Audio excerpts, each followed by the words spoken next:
Alléluia.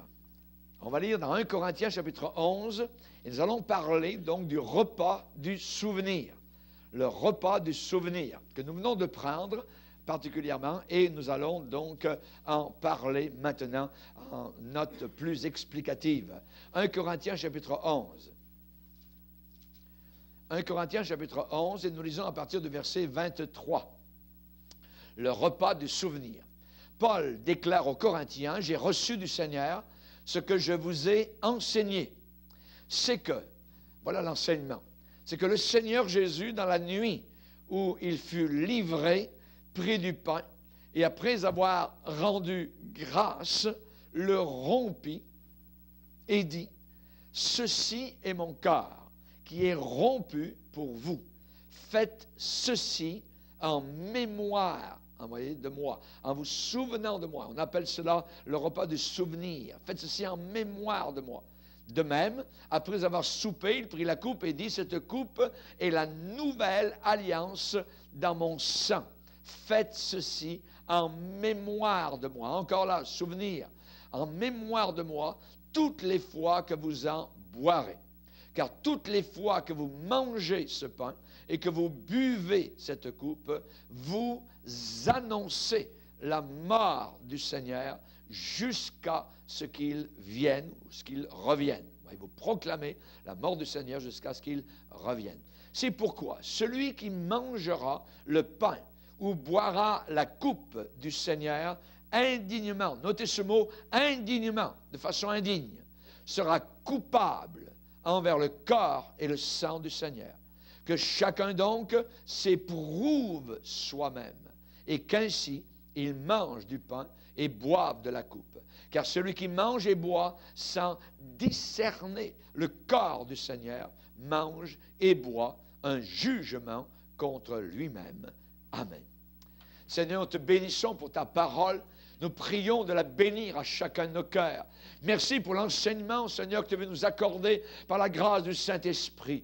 Aide-nous à plonger nos regards dans les Écritures et à faire attention à ce que tu nous commandes. Nous voulons, Seigneur Jésus, bien entendre ce que tu dis, Seigneur. Toi qui, avant de remonter au ciel, as demandé à tes disciples et tu leur as dit, allez par le monde entier, prêchez la bonne nouvelle et enseignez-leur à respecter ce que je vous ai ordonné. Seigneur, nous voulons respecter, nous voulons comprendre, Seigneur, ce que tu nous as enseigné. Aide-nous ce matin, Seigneur, à bien voir le sens du repas, du souvenir, le mémorial du souvenir, la sainte scène que nous prenons régulièrement sous l'espèce du vin et du pain. Merci, Père, dans le nom de Jésus. Amen. Et tout le peuple dit Amen. Gloire à Dieu. Vous pouvez vous asseoir, frères et sœurs.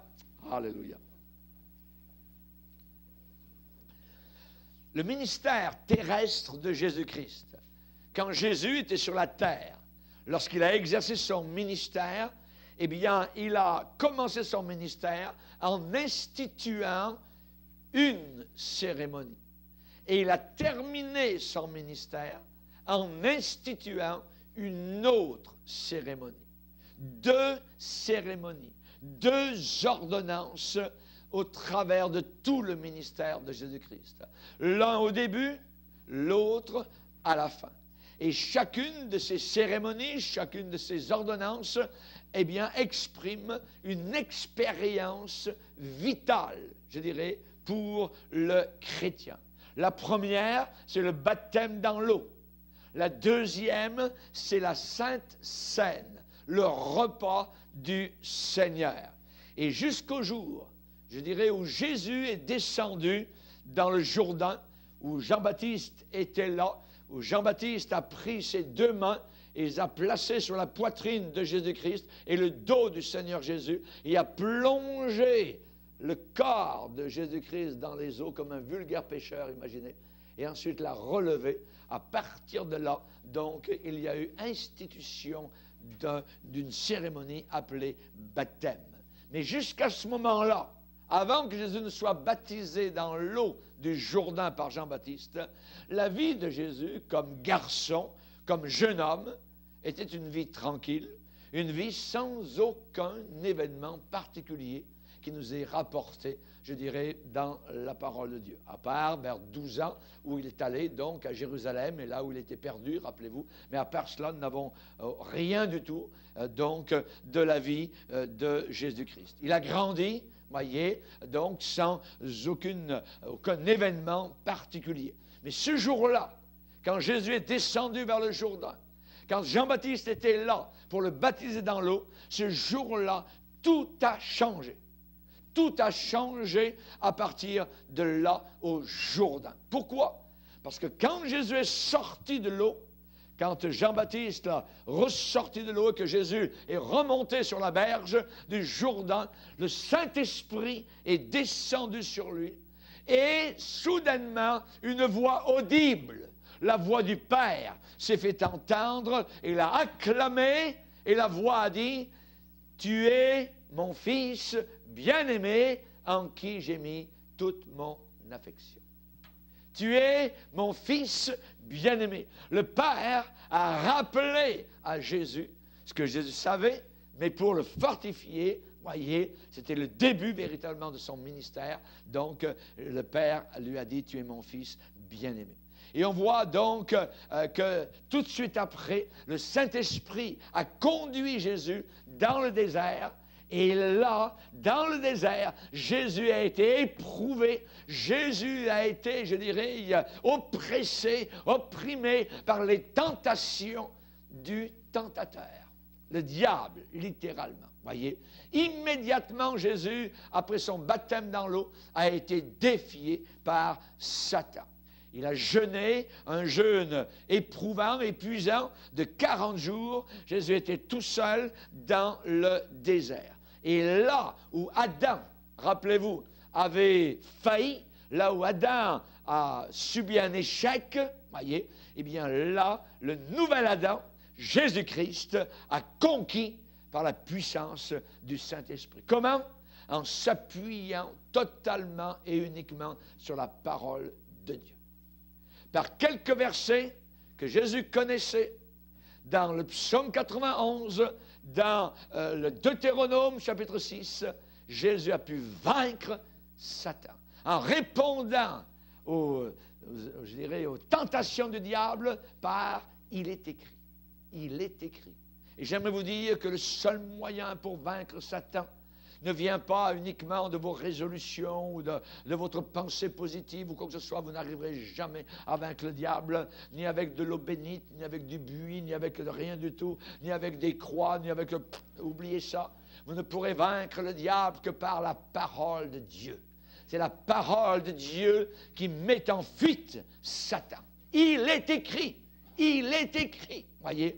Son ministère public, le ministère de Jésus-Christ, s'est achevé aussi par une nouvelle fête, un souper de souvenirs, un repas que nous prenons dans l'Église de Dieu. Et autour de la terre, ce repas est pris régulièrement, un mémorial, je dirais, un repas commémoratif.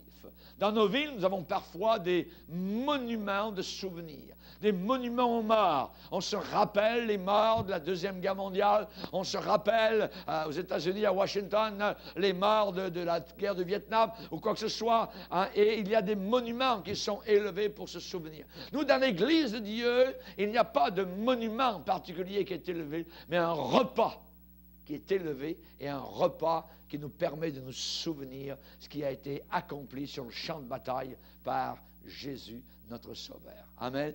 Un souper, un repas de souvenirs, un mémorial, un repas pour se commémorer, un repas pour se rappeler. Et cela devait être observé par ses disciples qui le suivraient.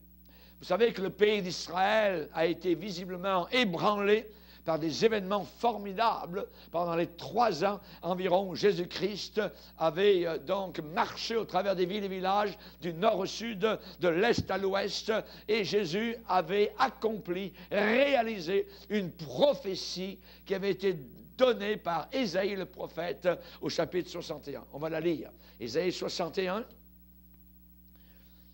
Ésaïe 61. Il est dit ici, l'Esprit du Seigneur, l'Éternel, est sur moi. Et ici, dans ce verset, déjà, ce demi-verset, vous avez la Trinité. L'Esprit, Saint-Esprit, l'Esprit du Seigneur, voyez, le Seigneur, l'Éternel, le Père, et ensuite Jésus, sur moi. Moi. C'est qui moi? Jésus. L'Esprit du Seigneur est sur moi. Juste dans ce bout de verset, vous avez la Trinité. Amen. Le Père, le Fils et le Saint-Esprit. Gloire au Seigneur. Pourquoi? Jésus va dire, car l'Éternel m'a oint pour porter de bonnes nouvelles aux malheureux. Il m'a envoyé pour guérir ceux qui ont le cœur brisé, pour proclamer aux captifs la liberté et aux prisonniers la délivrance, pour publier une année de grâce de l'Éternel et un jour de vengeance de notre Dieu, pour consoler tous les affligés, pour accorder aux affligés de Sion, pour leur donner un diadème au lieu de la cendre, une huile de joie au lieu du deuil, un vêtement de louange au lieu d'un esprit abattu. Maintenant, vous allez dans Luc chapitre 4. L'évangile de Luc chapitre 4. Jésus se trouve à Nazareth. Il revient particulièrement donc du désert où il a jeûné pendant 40 jours. Donc, il y a eu son baptême dans l'eau, il y a eu 40 jours dans le désert où il était tenté, et ensuite il se rend à Nazareth, verset 16. Luc, chapitre 4, verset 16. Il se rendit à Nazareth où il avait été élevé, et selon sa coutume, il entra dans la synagogue le jour du sabbat. Il se leva pour faire la lecture, et on lui remit le livre du prophète Ésaïe. L'ayant déroulé, il trouva... Donc, ça veut dire qu'il a cherché un endroit particulier. Il trouva l'endroit où il était écrit. Et qu'est-ce qu'il a lu? Ce que nous venons de lire dans Ésaïe 61. L'Esprit du Seigneur est sur moi, parce qu'il m'a oint pour annoncer une bonne nouvelle aux pauvres. Il m'a envoyé pour guérir ceux qui ont le cœur brisé, pour proclamer aux captifs la délivrance, aux aveugles le recouvrement de la vue, pour renvoyer libres les opprimés et pour publier une année de grâce du Seigneur. Jésus s'est arrêté là. Mais dans Ésaïe, ça continue. Et un jour de vengeance de notre Dieu. Mais Jésus n'a pas lu un jour de vengeance de notre Dieu. Pourquoi? Parce que nous ne sommes pas encore dans le jour de vengeance. Le jour de vengeance s'en vient durant la grande tribulation et nous sommes encore dans le temps de la grâce. Nous sommes encore dans le temps de la miséricorde. La porte est grande ouverte. L'arche de Noé a été encore ouverte avant que la condamnation n'arrive. Et aujourd'hui, quiconque veut venir peut être sauvé. Et nous bénissons le Seigneur. Vous voyez le merveilleux passage que Jésus a choisi à l'ouverture de son ministère. Voyez, à l'ouverture de son ministère public, Jésus a pris comme socle de son ministère Ésaïe, chapitre 61. L'Esprit du Seigneur est sur moi parce qu'il m'a oint pour apporter une bonne nouvelle. Bonne nouvelle, évangélion, c'est-à-dire l'Évangile, pour apporter l'Évangile. L'Évangile, c'est la bonne nouvelle. Que de mauvaises nouvelles! Vous en avez entendu cette semaine plein les oreilles. Mais il y en a une bonne nouvelle, il y en a une seule qui est vraiment bonne, c'est l'Évangile de Jésus-Christ. Il pardonne mes péchés, il guérit mon cœur brisé, il guérit mon corps malade, il me baptise dans le Saint-Esprit, il m'accepte, il me sauve, il me pardonne, il efface mon passé et il m'ouvre la porte du ciel. Et le jour de ma mort, j'entre directement, je suis propulsé à 100 000 à l'heure, à 800 000 à l'heure, alors jusque là-haut dans l'éternité, dans la présence du Père, où je suis demandé et voulu. Merci Seigneur. Amen. Alléluia. Ce passage a été lu dans la synagogue de Nazareth, et en terminant le passage, alors Jésus a dit, aujourd'hui, cette parole de l'Écriture est accomplie. Il n'a pas seulement lu ce passage d'Ésaïe 61, il a dit, aujourd'hui, cette parole est accomplie. Cette parole est réalisée. C'est moi, il y a 700 ans, quand Ésaïe a parlé, l'Esprit du Seigneur est sur moi, c'était moi. Et l'Esprit du Seigneur est sur moi. Alléluia.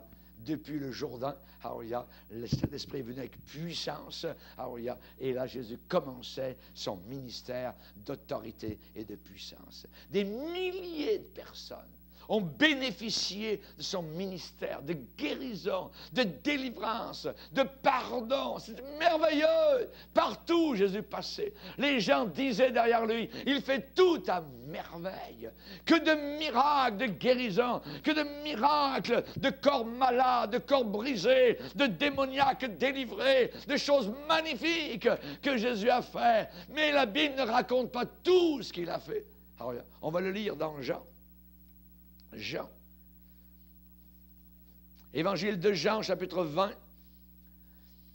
Jean, à la fin de son évangile, va dire, dans Jean 20, verset 30, « Jésus a fait encore, en présence de ses disciples, beaucoup d'autres miracles qui ne sont pas écrits dans ce livre, mais ces choses ont été écrites afin que vous croyiez que Jésus est le Christ, le Fils de Dieu, et qu'en croyant, vous ayez la vie en son nom. » Alléluia! Amen!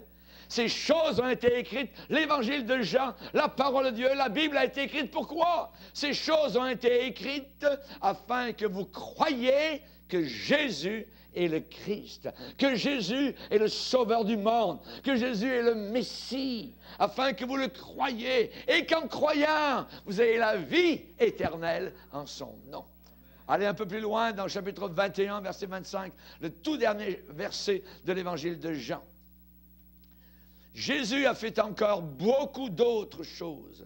Si on les écrivait en détail, je ne pense pas que le monde même pût contenir les livres qu'on écrirait.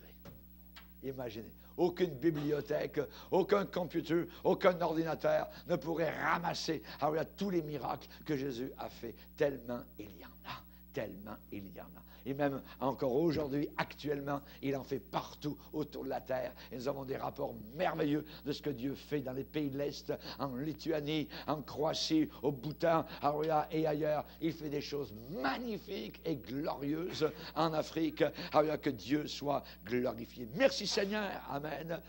Mais voilà, c'est qu'avec Jésus, son ministère de gloire, son ministère de bénédiction, amen. Si vous étiez passé dans un village où Jésus était passé un jour avant, ça aurait été terrible le spectacle.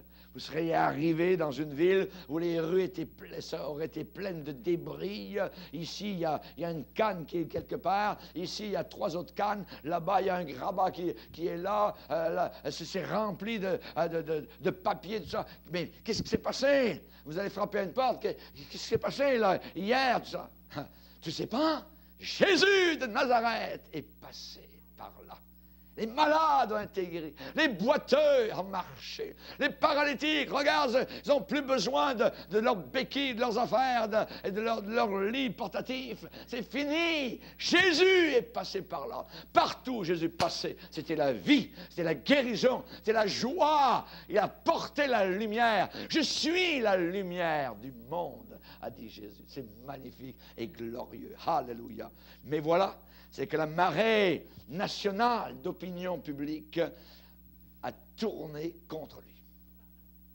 A tourné contre lui.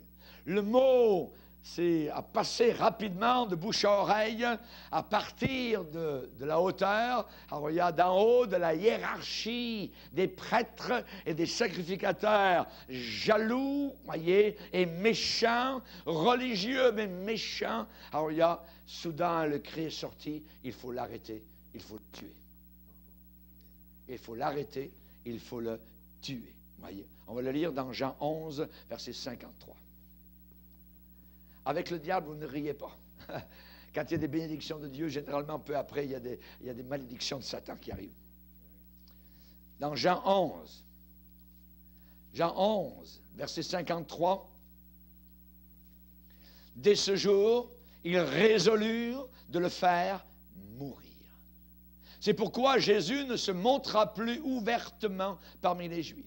Mais il se retira dans la contrée voisine du désert, dans une ville appelée Éphraïm. Et là, il demeurait avec ses disciples. Avec ses disciples. Voyez. Verset 57. Or, les principaux sacrificateurs et les pharisiens avaient donné l'ordre que, si quelqu'un savait où il était, il le déclara afin qu'on se saisit de lui. Voyez? Quand il y a des bénédictions de Dieu, vous pensez que mais le pays entier va être content, va être heureux et tout ça. Oui, ça c'est juste pendant un certain temps, parfois très court. Après arrive le retour, arrive le comeback, voyez. Et parfois vous avez été sauvé, vous avez connu le Seigneur, vous êtes retourné dans votre famille, vous avez dit mais c'est merveilleux, je suis sauvé, viens vers Jésus, viens à la réunion. Vous avez pensé que les gens allaient venir tout de suite? Hé! Quelle secte! Qu'est-ce que tu es devenu? On préférait quand tu étais dans la drogue. On préférait quand tu vivais en concubinage. On préférait quand tu venais avec nous dans toutes sortes de lieux, dans des soirées rock, ainsi de suite. Maintenant, on ne te reconnaît plus. On ne te plus! Sors d'ici! Ainsi de suite. C'est ainsi qu'il arrive parfois pour le chrétien. Le chrétien pense que tout le monde va accepter ce message glorieux, mais pas tous. Pas tous n'acceptent. Voyez, évidemment, votre joie, alléluia, de savoir que Jésus vous a pardonné de tous vos péchés et que vous avez connu la vie éternelle. On voit donc qu'il y a deux passages qui décrivent avec détail les dernières heures que Jésus a passées avec ses élus, avec ses hommes qu'il avait choisis, et les événements qui se sont passés dans cette chambre haute de façon privée sont pour nous intimes. Ce sont des moments intimes, et on va en lire quelques-uns dans Luc chapitre 22. Dans Luc chapitre 22, verset 1er, la fête des pains sans levain, appelée la Pâque, approchait. Les principaux sacrificateurs et les scribes cherchaient les moyens de faire mourir Jésus. On parle de mort, on parle de tuer, voyez, car ils craignaient le peuple. Or, Satan entra dans Judas, surnommé Iscariote, qui était du nombre des 12. Et Judas alla s'entendre avec les principaux sacrificateurs et les chefs des gardes sur la manière de le leur livrer. Ils furent dans la joie et ils convinrent de lui donner de l'argent. On va te payer. Après s'être engagé, Judas cherchait une occasion favorable pour leur livrer Jésus à l'insu de la foule. Voyez, pour que la foule, évidemment, ne le sache pas, parce que la foule était en faveur de Jésus. Ils avaient leurs malades qui avaient été guéris, ils avaient leurs paralysés qui marchaient maintenant, ainsi de suite. Donc, à l'insu, le monde religieux travaille derrière les rideaux.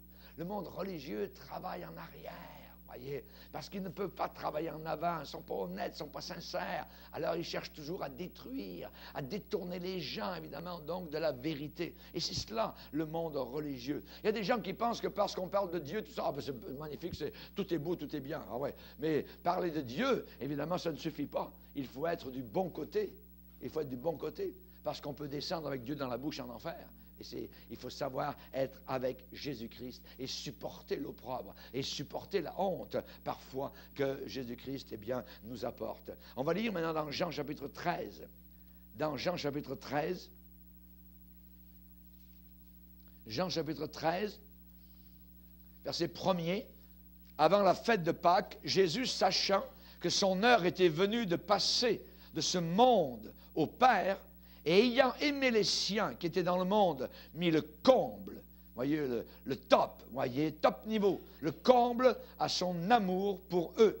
Et pendant le souper, lorsque le diable avait déjà inspiré au cœur de Judas Iscariote, fils de Simon, le dessein, le projet de le livrer, Jésus, qui savait que le Père avait remis toutes choses entre ses mains, et qu'il était venu de Dieu, et qu'il s'en allait à Dieu, se leva de table, ôta ses vêtements, prit un linge dont il se ceignit, ensuite il versa de l'eau dans une bassine, et il se mit à laver les pieds des disciples et à les essuyer avec le linge dont il était saint.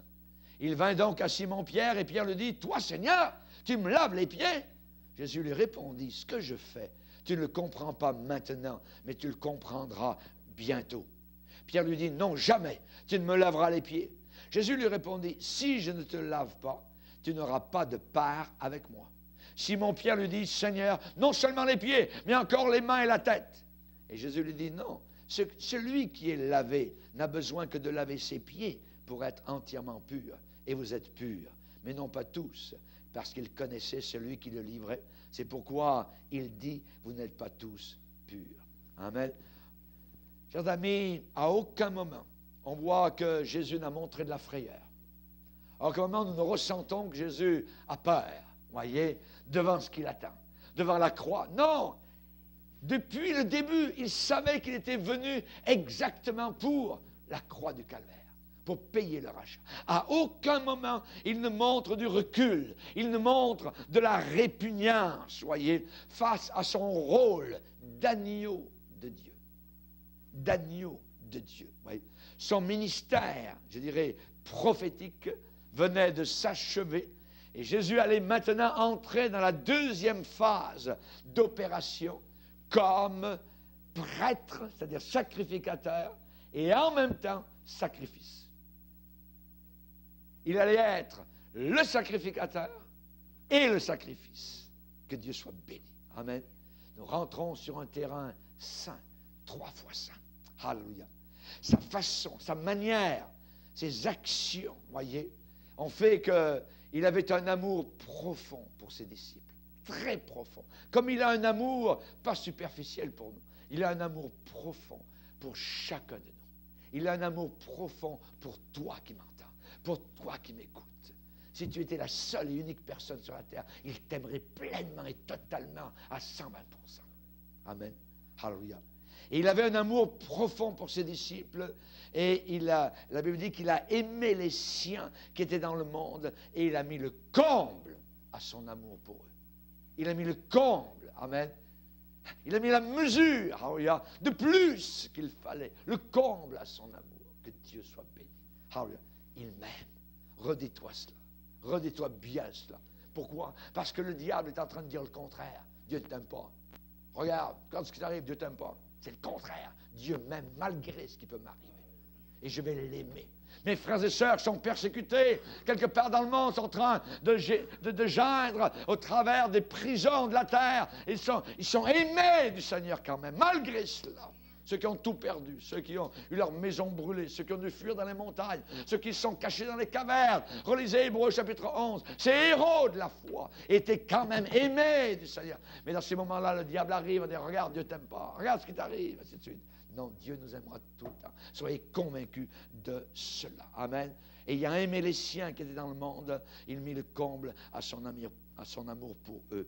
Et tout le chapitre de Jean, chapitre 13, eh bien, comprend cet esprit merveilleux, ce moment-là précieux que Jésus a passé en réclusion avant le sacrifice de son corps sur la croix du calvaire. Jésus savait que Judas l'avait vendu. Pour quel prix? Vous voyez? Le prix d'un millionnaire? Non.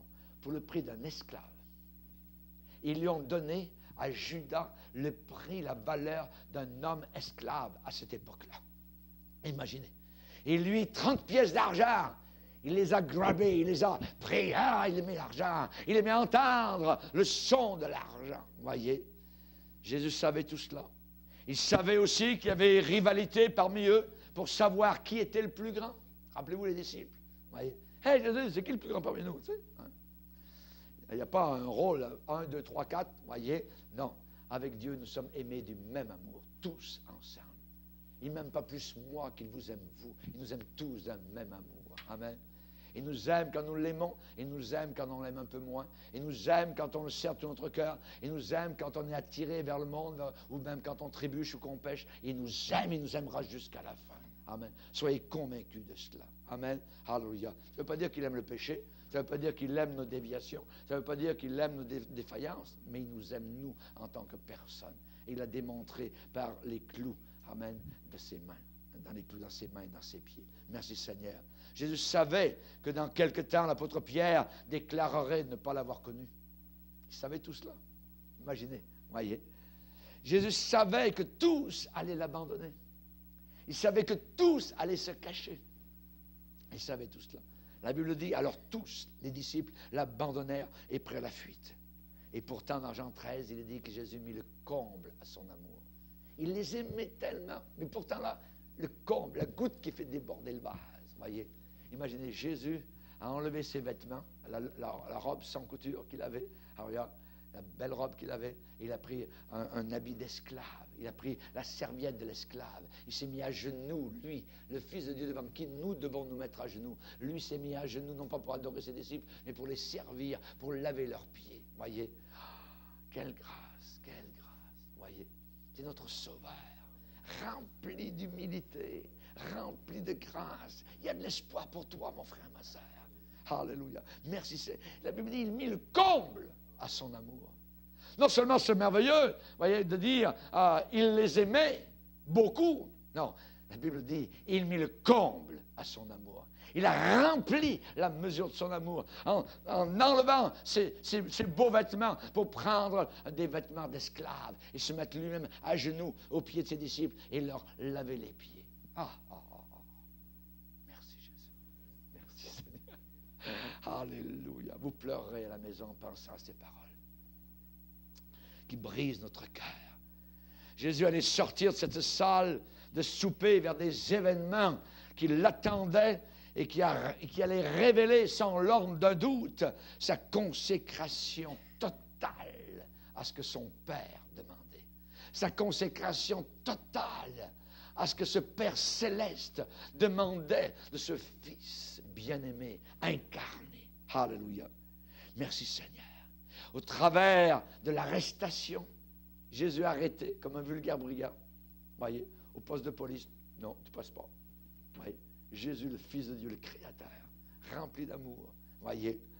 Et au travers des fausses accusations, au travers de la moquerie, littéralement, du jugement qui a eu lieu, une vraie risée, un simulacre de jugement, voyez. Le rejet de ses compatriotes devant Pilate. Ses compatriotes ont dit, ouais, crucifie-le, crucifie-le. Voyez, rejet total de ses compatriotes. Il est venu chez les siens. Et les siens ne l'ont pas reçu. Mais à tous ceux qui l'ont reçu, alléluia, à tous ceux qui l'ont reçu, as-tu reçu Jésus? Alléluia, gloire à Dieu. À tous ceux qui l'ont reçu dans leur cœur, il a donné le pouvoir de devenir enfants de Dieu. Amen. Auparavant, nous n'étions pas enfants de Dieu.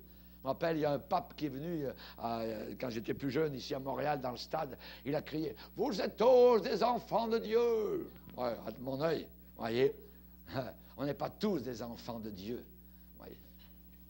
Les enfants de Dieu, pour devenir enfants, il faut naître. Alors, et nous sommes nés de notre mère et nous sommes nés enfants du diable. Voyez. Ça ne veut pas dire que notre mère a quoi que ce soit à faire, mais comme David a dit, j'ai été conçu dans le péché, avec une nature pécheresse. Et pour aller au ciel, eh bien, il faut naître de nouveau, une deuxième fois. Amen. Alléluia. Que Dieu soit glorifié. Merci Seigneur. Rejet de ses compatriotes. Rejet devant Pilate. Flagellation. On lui a enlevé son vêtement. On l'a mis en slip. On l'a mis tout nu. On a arraché même le slip. Jésus. Et on l'a frappé. On l'a flagellé, le sang coulait. C'est son sang qui couvrait tout son corps. Et sur la croix, on l'a cloué. Et les ténèbres ont comme recouvert la honte qui avait lieu sur la croix du calvaire. Le Père a fermé la lampe du ciel, le soleil, lorsque son Fils, ce n'était pas une éclipse, ce n'est pas du tout une éclipse, c'est le Père, pendant des heures, le soleil a été caché. La flagellation, les insultes, les crachats, la barbe arrachée, les jeux brutaux des soldats de Pilate, la marche honteuse, comme un criminel condamné, avec deux autres criminels avoués, voyez, et reconnus jusqu'au lieu de l'exécution.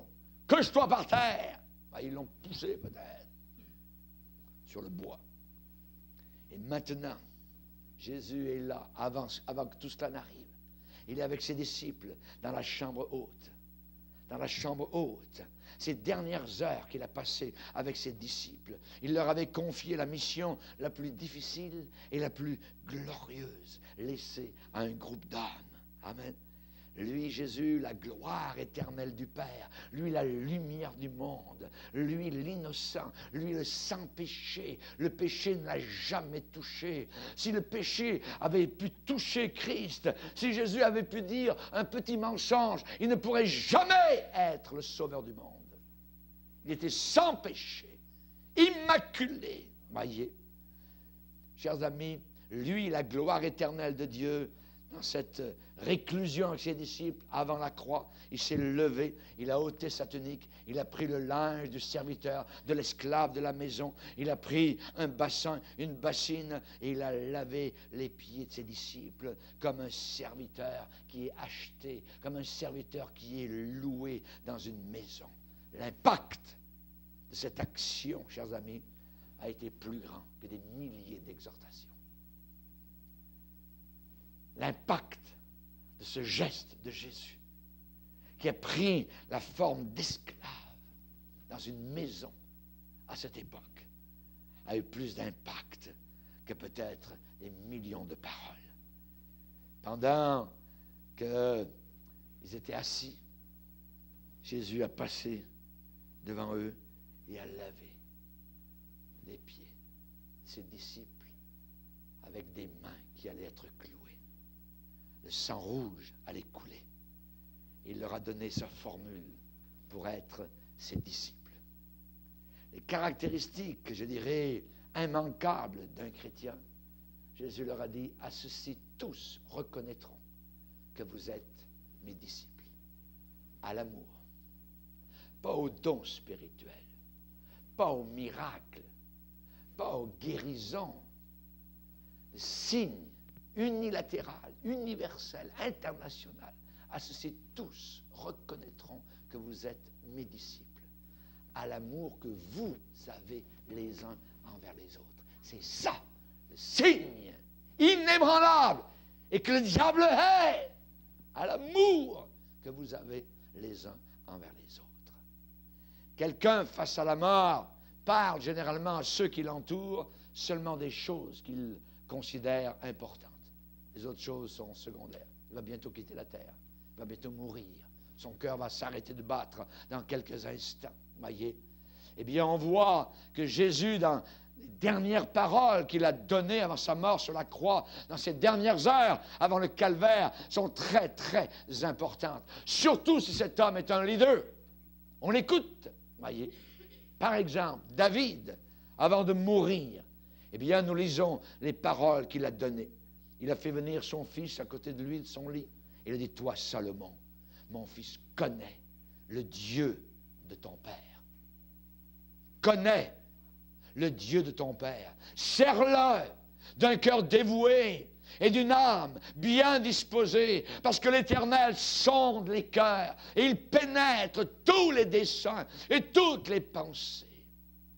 Mon fils, Salomon, si tu le cherches, il se laissera trouver par toi. Mais si tu l'abandonnes, il te rejettera pour toujours. Considère maintenant que l'Éternel t'a choisi. Fortifie-toi et agis. Dernière parole. Dernière parole de David à son fils Salomon. Paul, avant de rentrer dans la gloire éternelle, a écrit à son fils spirituel, Timothée, et lui a dit, j'ai combattu le bon combat. J'ai gardé la foi.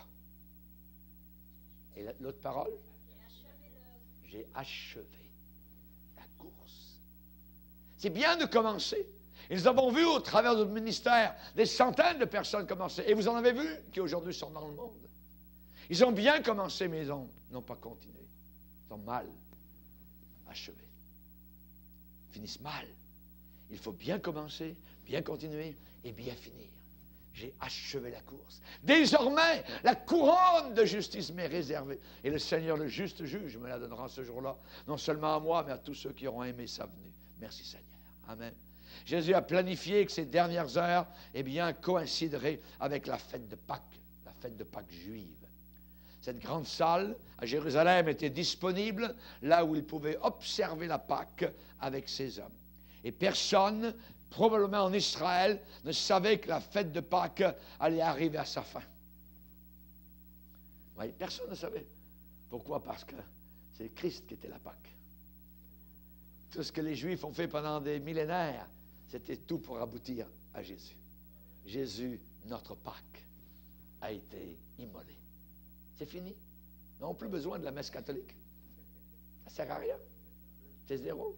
Notre Pâque a été immolé. C'est un simulacre. C'est une fausseté. C'est un mensonge.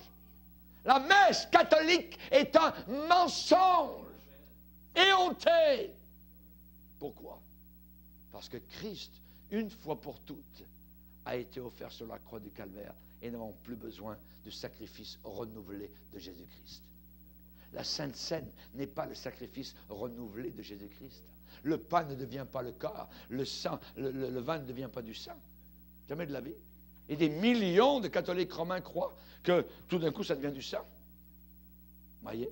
Et que le pain devient le corps. Les gens, quand ils prennent l'hostie, ils croient que Christ rentre dans leurs entrailles. C'est juste, ils se trompent de conduit. Ça doit entrer dans le cœur. Amen. Alléluia. Je vous dis la vérité.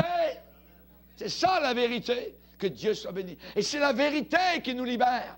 C'est la vérité qui nous affranchit. Merci Seigneur. Jésus a planifié que ces dernières heures sur la terre, avant la croix, coïncideraient avec la fête de Pâques. Alléluia. Et évidemment, personne, probablement dans tout Israël, ne savait que la fête de Pâques était en train d'arriver à sa fin. Alléluia. Que l'accomplissement final allait s'accomplir sur la croix du Calvaire. Christ, notre Pâques, a été immolé. Christ, notre Pâques, a été immolé. Merci Seigneur. Dans Hébreu, Dieu avait dit, voici les jours viennent, dit le Seigneur, où je ferai avec la maison d'Israël et la maison de Juda une alliance nouvelle. Cette soirée-là, quand Jésus a pris le pain, voyez, a institué ce nouveau souper, c'est un nouveau testament qui prenait forme, une nouvelle alliance qui était en train de naître. Le repas de la Pâque est un souvenir perpétuel,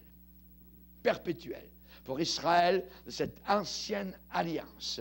Maintenant, Jésus faisait face à ces grands actes de salut, ces grandes actions de rédemption. Il achevait son ministère comme il l'avait commencé avec l'institution d'une ordonnance, la Sainte Seine. Ce que nous avons pris aujourd'hui, la Sainte Seine, voyez, Jésus l'a instituée pour montrer que maintenant tout est achevé, tout est fini et qu'on ne gagne pas le ciel par la communion ou quoi que ce soit. Tout a été accompli. C'est un souvenir, c'est un mémorial. Le vin reste du vin, le pain reste du pain. C'est pour nous souvenir, voyez. Et dans l'Église catholique, l'hostie reste l'hostie et le vin que uniquement le prêtre prend reste aussi du vin. Voyez? Il n'y a pas de miracle. Voyez? Tout d'un coup, le curé est en train de boire le sang de Christ. Jamais de la vie. Voyez? Et que tout d'un coup, par des paroles de magie, et que toc, ça devient le corps. Voici le corps de Christ. Mon œil. Jamais de la vie. Voyez? Ce n'est pas le corps de Christ, c'est un morceau de pain, c'est un morceau d'hostie. Voyez? C'est tout. C'est tout. C'est un mensonge. Mais des milliers de personnes le croient. Et quand ils se mettent à genoux, alors que, parce que le curé a une grande hostie, voyez? Voyez? Et qui dit, voici le corps de Christ. Les gens, voyez? Au début de la messe, ça peut être une soucoupe volante, mais tout d'un coup, pendant la messe catholique, ça devient le corps de Christ. Voici le corps de Christ. Tous les gens se mettent par terre, voyez? Parce que c'est Dieu, ça. Comment se fait-il que l'homme est capable de créer Dieu? L'homme devient créateur.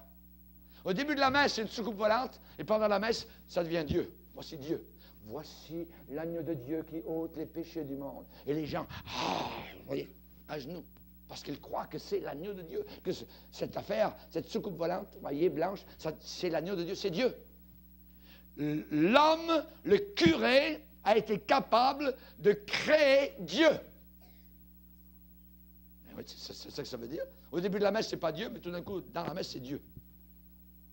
Et le curé le dit, voici l'agneau de Dieu qui ôte les péchés du monde. Et les gens disent, Amen. Et quand le curé vous dit, il passe la communion, et vous avez la langue ouverte, et le curé vous pose l'hostie sur la langue, dit, voici l'agneau de Dieu. L'agneau de Dieu, l'agneau de Dieu, l'agneau de Dieu. Et les gens avalent Dieu. Jamais de la vie. Jamais de la vie. Vous voyez, c'est un grand mensonge. Mais des millions de personnes le croient autour de la terre. Rendez compte comment la vérité est seule capable d'affranchir quelqu'un. La vérité vous libérera, dit Jésus. Et l'Église catholique, hélas, j'aime beaucoup les catholiques, mais l'Église catholique enseigne de grands mensonges. De grands mensonges. Voyez, ils ont besoin d'avoir la vérité. Et c'est la vérité, Jésus a dit, qui vous libérera. Merci Seigneur. Amen. Alléluia, gloire au Seigneur. Jésus a commencé avec l'institution donc d'une ordonnance, la Sainte Seine. La Sainte Seine.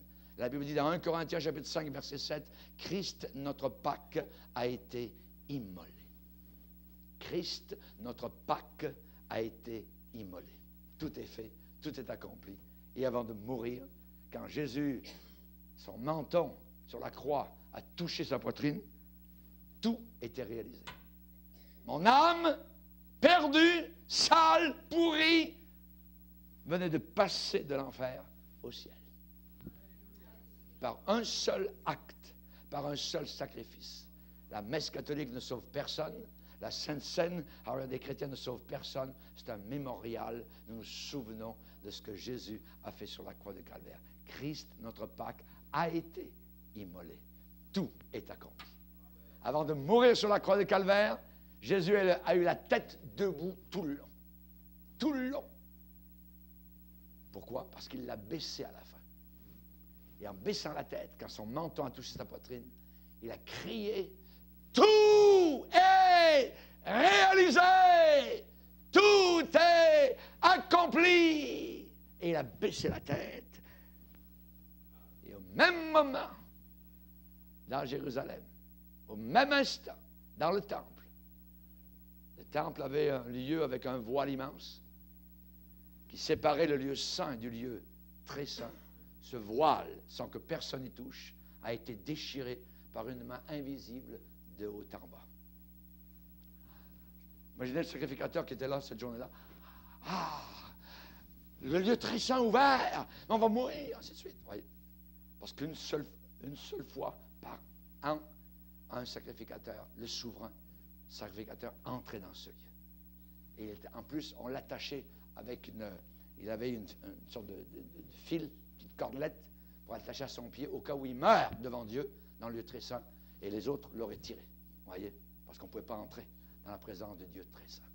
Et cette journée-là, au même moment, au même instant, à l'extérieur de Jérusalem, quand l'homme du milieu, crucifié, Jésus-Christ de Nazareth, quand son menton a touché sa poitrine, le voile du temple à Jérusalem en même temps a été déchiré de haut en bas par une main invisible, montrant que maintenant nous pouvons entrer dans la présence du Père grâce au sacrifice de la croix. Merci Jésus. Merci Seigneur. Levons-nous ensemble et prions le Seigneur. Alléluia. Alléluia.